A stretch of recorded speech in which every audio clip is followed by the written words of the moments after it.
हाल ही में भारत आई अमेरिका की treasury secretary Janet Yellen ने एक रणनीति के पक्ष में बात कही और भारत को इसे अपनाना चाहिए ऐसा भी कहा। दरअसल इस रणनीति का नाम फ्रेंड शोरिंग रणनीति है। तो चलिए समझिए कि क्या है ये फ्रेंड शोरिंग रणनीति और विश्व भर में इसकी चर्चाएं जोरों पर क्यों हो रही है।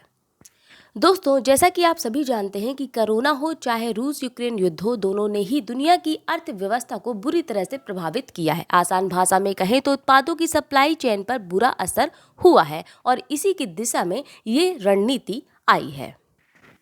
दोस्तों, फ्रेंड शोरिंग रणनीति का मतलब है एक ऐसी व्यवस्था से जहां पर एक देश कच्चे माल खरीदने से लेकर उत्पादों की सप्लाई तक उस देश के साथ सामंजस्य बिठाकर रखेगा, जिससे कि व्यापार की सप्लाई चेन टूटने का खतरा ना के बराबर हो। आप इसको ऐसे भी समझ सकते हैं कि ऐसे देश में जहां रणनीतिक अस्थिरता ना के बराबर हो, जिससे कि किसी देश का व्यापार प्रभावित ना हो सके और अगर हो भी तो ज़्यादा असर ना पड़े, इसे ही फ्रेंड शोरिंग रणनीति कहते हैं। उम्मीद करते हैं आपको समझ आ गया होगा। तो दोस्तों, अमेरिका फ्रेंड शोरिंग को बढ़ावा देने पर जोर दे रहा है और दूसरे देशों को भी इसे अपनाने को कह रहा है और इस तरह अपने यहाँ भी दूसरे देशों को कारोबार शुरू करने का एक तरह से अवसर ही दे रहा है। वैसे देखा जाए तो सुनने में तो ठीक ही लग रहा है, तो आइए समझते हैं कि इससे व्यापार को क्या लाभ होगा।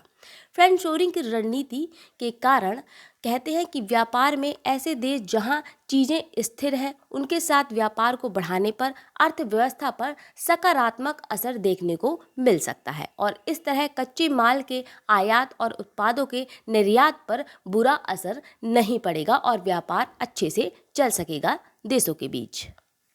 पर यहाँ पर भी इसके पीछे कुछ लोगों का ये तर्क है कि फ्रेंड शोरिंग रणनीति अपनाने पर बुरा असर भी देखने को मिल सकता है, जैसे कि मानवता का हनन हो सकता है भविष्य में। दुनिया को अलग थलग करने का काम कर सकती है ये रणनीति। ऐसा होने पर देश मानवता की भलाई के लिए एक होकर सोचना बंद कर सकता है। तो दोस्तों, आपको क्या लगता है? आप अपनी राय कमेंट सेक्शन में ज़रूर दें। दोस्तों, ये थी पूरी बात अमेरिका की फ्रेंड शोरिंग रणनीति को लेकर कि ये रणनीति क्या होती है और इसको अपनाने पर ये रणनीति कैसे काम करती है, इसको लेकर चर्चा। फिलहाल इस खबर में इतना ही। उम्मीद करते हैं आपको इन्फॉर्मेशन अच्छी लगी होगी। जल्द मिलेंगे फिर नई खबरों के साथ। इजाज़त दें। नमस्कार।